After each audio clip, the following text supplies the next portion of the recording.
Un seul bêtisier de mort et Mindy a été enfermé pendant des décennies. Lorsque des extraits ont finalement fait surface, ils ont révélé quelque chose que personne n'attendait. Robin Williams ne se contentait pas d'improviser des dialogues. Il faisait des choses à sa co-star qui choquaient même l'équipe des années 1970. Il l'attrapait, se dénudait devant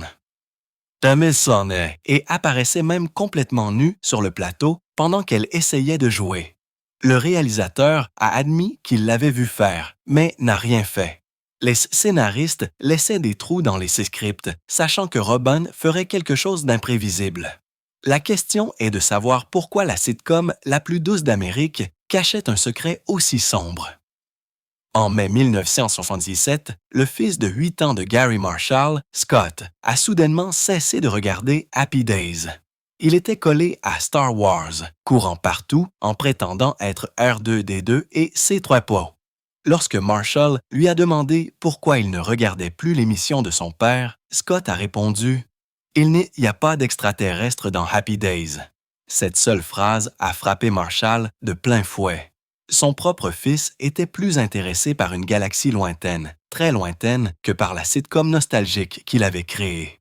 Alors Marshall a fait irruption dans la salle des scénaristes et a déclaré « Scotty veut un astronaute ». Personne n'a compris ce qu'il voulait dire au début, mais ce moment allait remodeler l'histoire de la télévision. À l'automne 1977, Happy Days était toujours une machine à audience, avec plus de 30 millions de téléspectateurs. Mais en coulisses, l'émission s'essoufflait sur le plan créatif. L'épisode tristement célèbre de Fonzie Jumps the Shark a été diffusé le 20 septembre et est devenu un symbole des émissions qui partent en vrille. Fonzie se transformait en super-héros, faisant des cascades qui n'avaient aucun sens. Les téléspectateurs perdaient le lien émotionnel qui avait autrefois fait le succès de l'émission. C'est alors que Marshall a décidé de prendre un énorme risque. Si les enfants comme Scott voulaient des extraterrestres, il était peut-être temps de leur en donner un. Au début, ils ont engagé l'acteur de théâtre respecté Roger Ree pour jouer l'extraterrestre. Ree avait une solide expérience théâtrale et était considéré comme parfait pour le rôle. Mais juste avant le début du tournage, il a démissionné. Il a dit que le script était terrible et que la production était chaotique. Dom DeLuise avait déjà refusé le rôle, lui aussi. Personne ne voulait jouer un extraterrestre dans une sitcom sur des adolescents des années 1950. À quelques jours du tournage, l'équipe était bloquée. Puis quelqu'un s'est souvenu d'un artiste sauvage des rues d'Hollywood. Robin Williams incarnait des personnages extraterrestres devant le Comedy Store, collectant des pièces dans un chapeau. La sœur de Gary, la directrice de casting Ronnie Howland, l'avait vu et avait dit « Le chapeau est plutôt plein ». Al Molinaro, qui jouait Al dans l'émission, avait également vu Williams dans un cours d'improvisation et a appelé Marshall, l'exhortant à rencontrer ce type. N'ayant rien à perdre, ils l'ont invité à auditionner. Le 28 février 1978, Williams est entré dans le studio 19 de Paramount. Marshall lui a dit de s'asseoir. Williams a retourné la chaise et s'est assis à l'envers, les pieds en l'air. C'était ça. Il est devenu mort dès qu'il est entré. Richard Lewis avait auditionné juste avant et est sorti en disant « Si Robin n'obtient pas ça, vous êtes tous fous ». My Favorite Orcan a été diffusé le même jour, le 28 février, en tant qu'épisode 22 de la saison 5.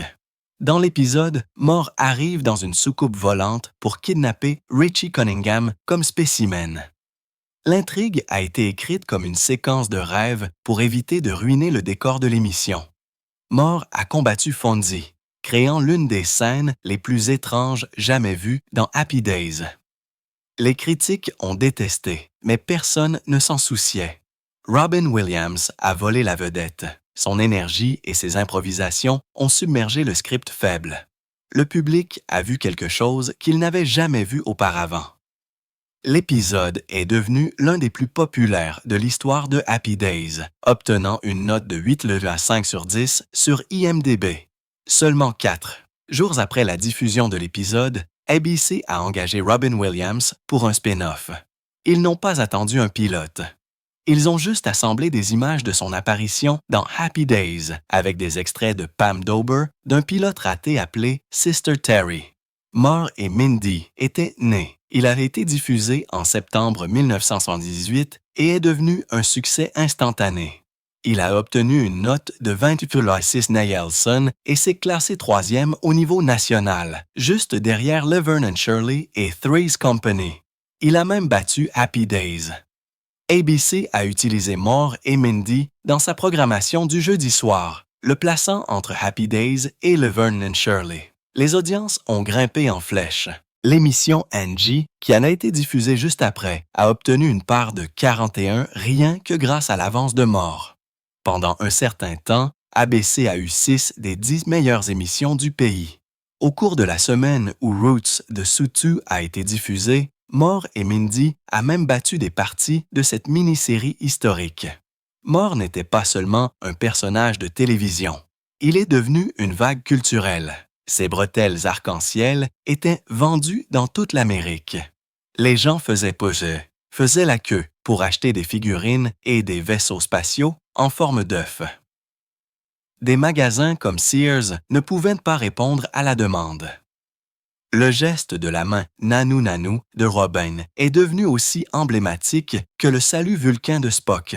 Les scénaristes laissaient même des espaces vides dans le script en disant « Robin fera quelque chose ici », parce que son improvisation était impossible à prévoir. Robin Williams, qui n'avait ni agent ni carrière cinématographique et seulement une émission de télévision ratée à son actif, est devenu une superstar du jour au lendemain.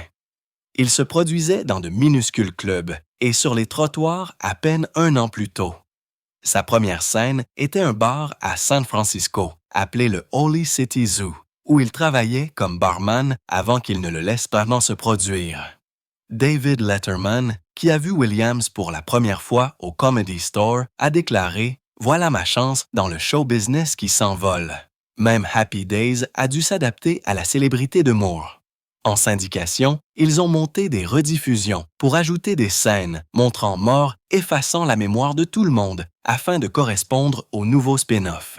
Le succès était sans précédent à la télévision. L'impact a dépassé la télévision. L'émission se déroulait à Boulder, dans le Colorado, et soudain, des fans du monde entier sont apparus.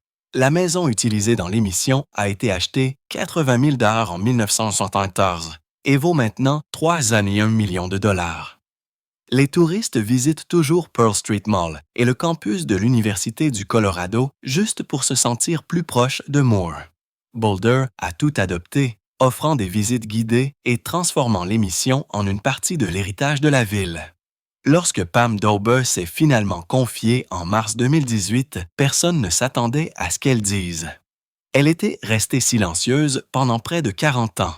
De 1978 à 1982, elle a travaillé aux côtés de Robin Williams sur Mort et Mindy.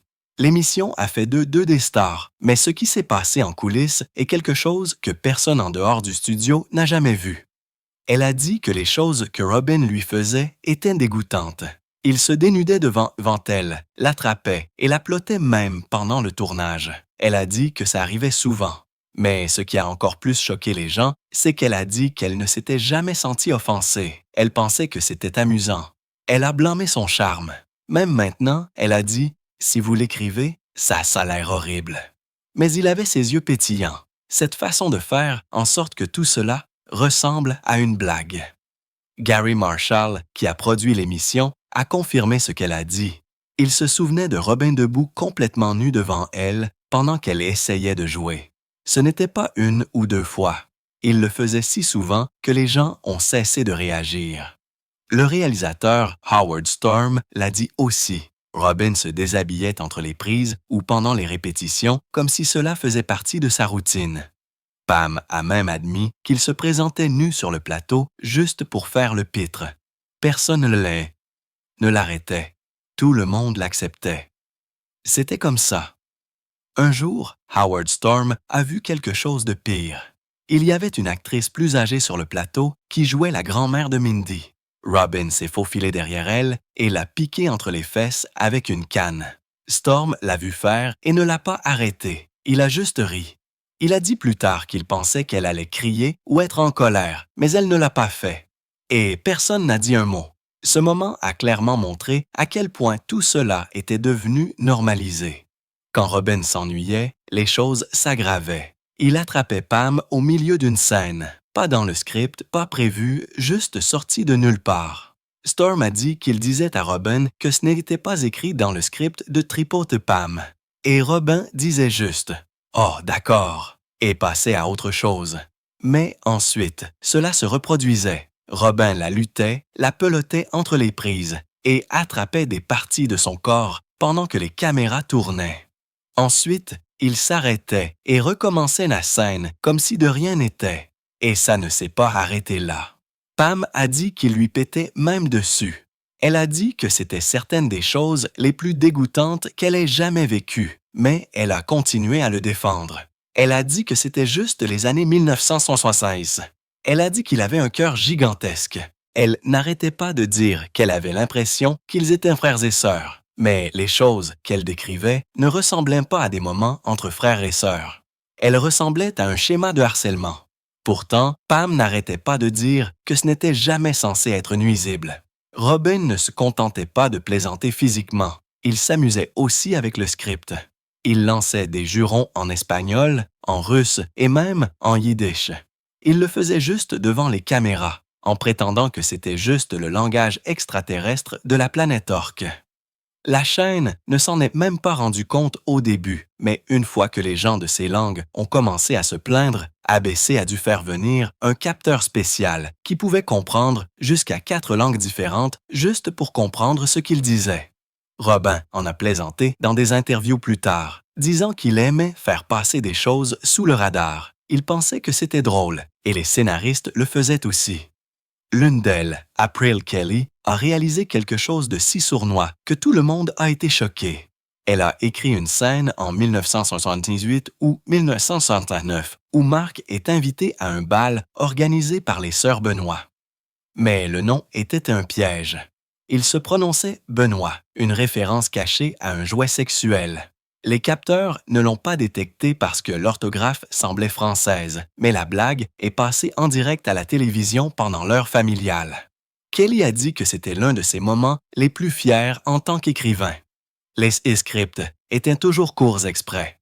Il y avait des lignes dans le script qui disaient littéralement « Robin fera quelque chose ici ». Les scénaristes n'essayaient même pas de le contrôler. Howard Storm a dit que Robin pouvait mémoriser tout le script après l'avoir lu une fois. Il passait les jours suivants à faire des choses folles, à escalader des murs, à sortir du script, à faire des blagues sur le vif. Puis, le vendredi, il revenait au script pour le tournage proprement dit. Les scénaristes regardaient cette pénible, regardaient les répétitions et volaient. Ils regardaient ces blagues pour les mettre dans les futurs épisodes. Ils restaient debout jusqu'à 4 heures du matin pour réécrire les choses afin qu'elles correspondent à ce que Robin avait fait ce jour-là. Il y a eu un épisode qui a failli ne pas être tourné. Fin 1978 ou début 1969, April Kelly a écrit une histoire sur l'énergie nucléaire. ABC l'a annulée juste après le tournage. Ils ont dit qu'il n'y avait aucune preuve que l'énergie nucléaire était dangereuse. Mais ensuite, l'accident de 3 Mile Island s'est produit le 28 mars 1969. Soudain, la chaîne avait l'air ridicule. Au cours de ce week-end, un autre sinistre écrivain a appelé Political Contacts et a rassemblé des preuves à l'aide de télécopieurs. Pas d'Internet, juste du papier. ABC a cédé et a laissé l'épisode être diffusé, mais ils leur ont quand même fait changer beaucoup de choses. Pour capturer tout le chaos de Robin, Gary Marshall a ajouté une 4e caméra sur le plateau. Aucune autre sitcom n'a fait ça. Normalement, il y avait 3 caméras fixées en place, mais Robin sortait constamment du script, se déplaçant sur toute la scène et faisant des choses que les caméras principales ne pouvaient pas capturer. Cette caméra supplémentaire le suivait sans arrêt. Cela a coûté plus d'argent au studio, mais ils ont dit que ça valait la peine. Ils ne voulaient rien manquer de sa magie, même si une partie de cette magie était sauvage, imprévisible et difficile à expliquer. Robin Williams était qualifié de génie par beaucoup, et il l'était. Mais ce que Pam Dawber a révélé en 2018 a amené les gens à regarder ce génie d'une manière un peu différente. Elle a décrit un homme qui s'en tirait avec des choses que personne d'autre ne pouvait faire. Un homme dont le charme faisait rire les gens au lieu de s'exprimer. Un homme dont le talent était si brillant qu'il recouvrait des choses qui n'auraient jamais dû arriver. Et pendant 4 ans, dans l'une des émissions les plus populaires d'Amérique, tout le monde autour de lui a détourné le regard. Lorsque Mork et Mindy a été diffusé en septembre 1968, il a explosé avec 60 millions de téléspectateurs hebdomadaires et est devenu la 3e émission la plus regardée en Amérique. L'alchimie entre Robin Williams et Pam Dawber, l'humour excentrique et la chaleur des acteurs de soutien ont donné l'impression d'un éclair dans une bouteille. Il était également diffusé dans la tranche horaire idéale, entre Happy Days et Laverne and Shirley le jeudi soir. Mais en septembre 1969, ABC a pris une décision qui a presque détruit l'émission du jour au lendemain. Ils l'ont déplacée au dimanche soir, la confrontant à Archie Bunker's Place et à Sunday Big Event de NBC. Ce fut un désastre. L'émission est passée de la 3e à la 27e place. Le nombre de téléspectateurs a diminué de près de moitié. La magie s'estompa rapidement. La situation s'est aggravée lorsque ABC a décidé de supprimer Fred et Cora de l'émission. Le père et la grand-mère de Mindy n'étaient pas seulement des personnages de fond. Ils étaient l'épine dorsale émotionnelle de toute la série. Fred, joué par Conrad Janis, a donné à l'émission une sorte de dignité classique. Cora, jouée par Elizabeth Kerr, avait ce charme progressiste qui en faisait le parfait contrepoids. Mais ABC pensait que les jeunes ne voulaient pas voir des visages plus âgés à l'écran. Ils ont donc été supprimés discrètement. Pas de drame, pas d'adieu convenable, juste disparus. Et avec eux, une grande partie du cœur émotionnel de l'émission a disparu. Fred est revenu pour seulement 2 épisodes dans la 2e saison.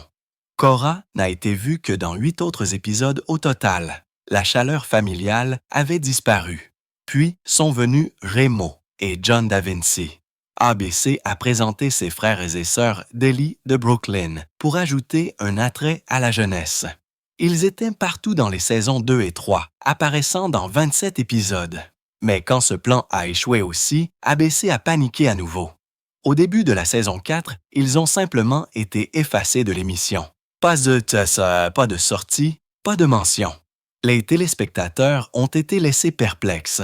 Qu'est-il arrivé aux nouveaux personnages centraux? Personne ne le savait. La chaîne voulait juste qu'ils disparaissent. Il est devenu clair que ABC n'avait aucune idée de ce qui faisait le succès de l'émission au départ.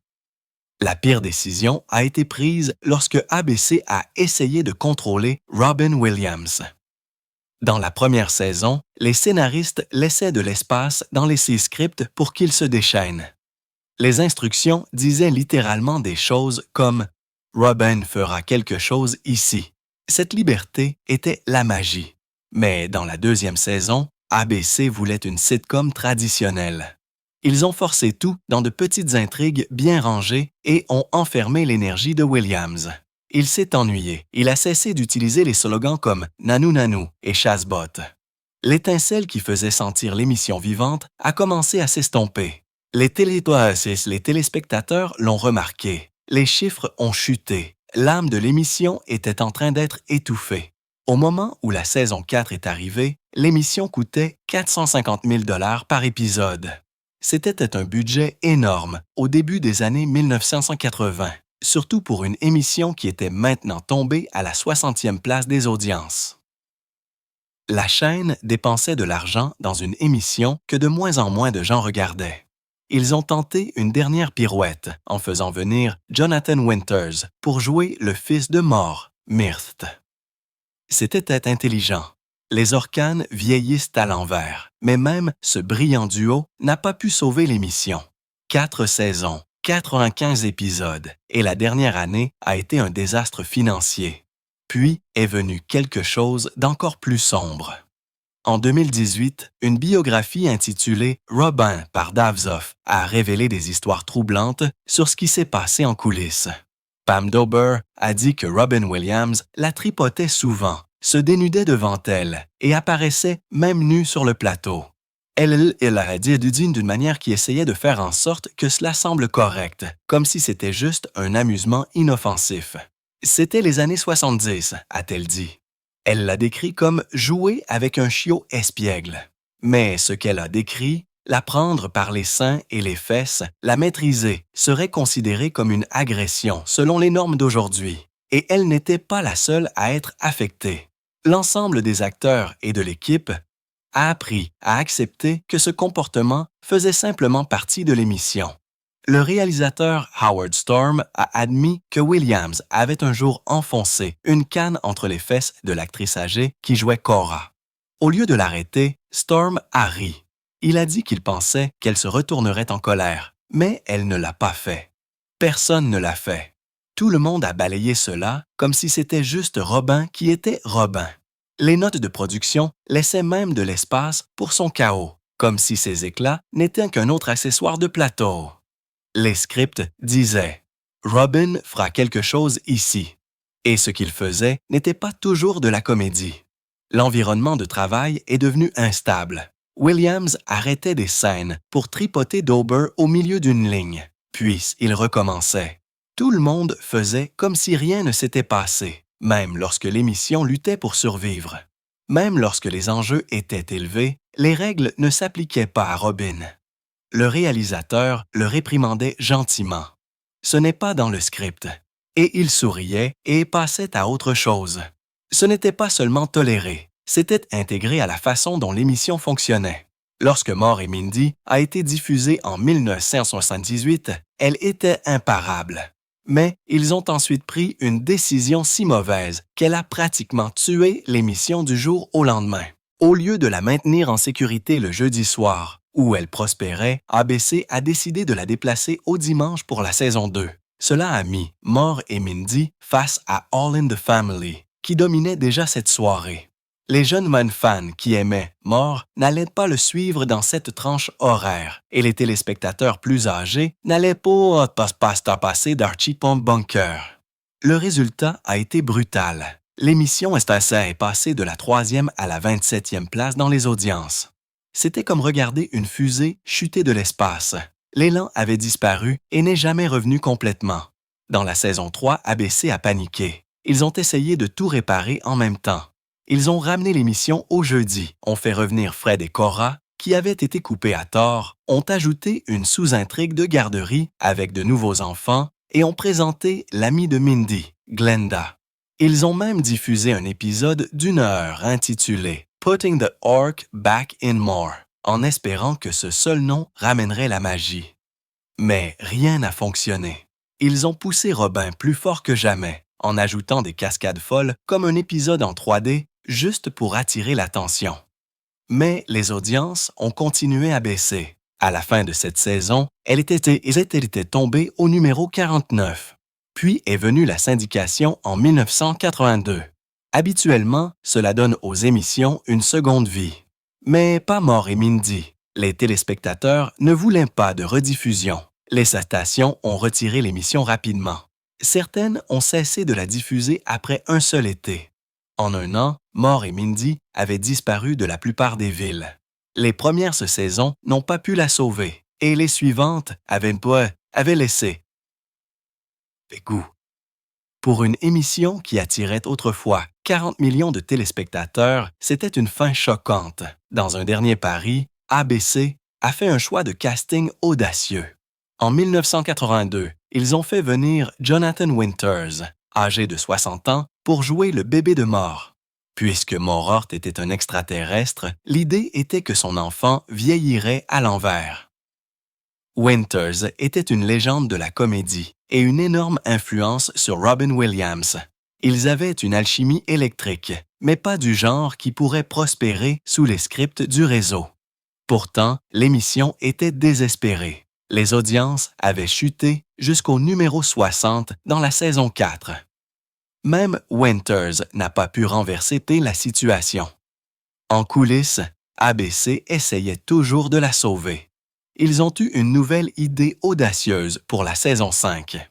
Elle allait s'appeler Mark and Mindy's Excellent Adventures. L'idée était de les faire voyager dans le temps en rencontrant des gens comme Abraham Lincoln et Benjamin Franklin. ABC a même pris des photos publicitaires de Williams et Dober posant avec des acteurs déguisés en personnages historiques. Moore avait des chaussures magiques qui leur permettaient de voyager dans le temps. Ce serait de la comédie mélangée à de l'éducation. Des années plus tard, Bill et Ted utiliseraient la même formule avec un succès massif. Mais pour Mark et Mindy, il était trop tard. Les derniers épisodes de la série étaient chaotiques. Elle s'est terminée sur un cliffhanger en 3 parties intitulé Gotta Run. Moore et Mindy étaient traqués par un méchant de Neptune nommé Kalnick. Dans la dernière scène, ils se sont échappés à travers un vortex temporel et ont atterri à l'époque préhistorique. C'était censé mettre en place la saison suivante, mais ABC a annulé l'émission avant qu'elle ne puisse continuer. Ils n'ont même pas dit aux acteurs et à l'équipe avant la fin du tournage. Le réseau a rapidement échangé le final prévu avec un épisode antérieur où Mark fait rapport à Orson sur la vie conjugale. C'est devenu la fin de remplacement. Il a été réalisé par Robin Williams lui-même, la seule fois où il a réalisé.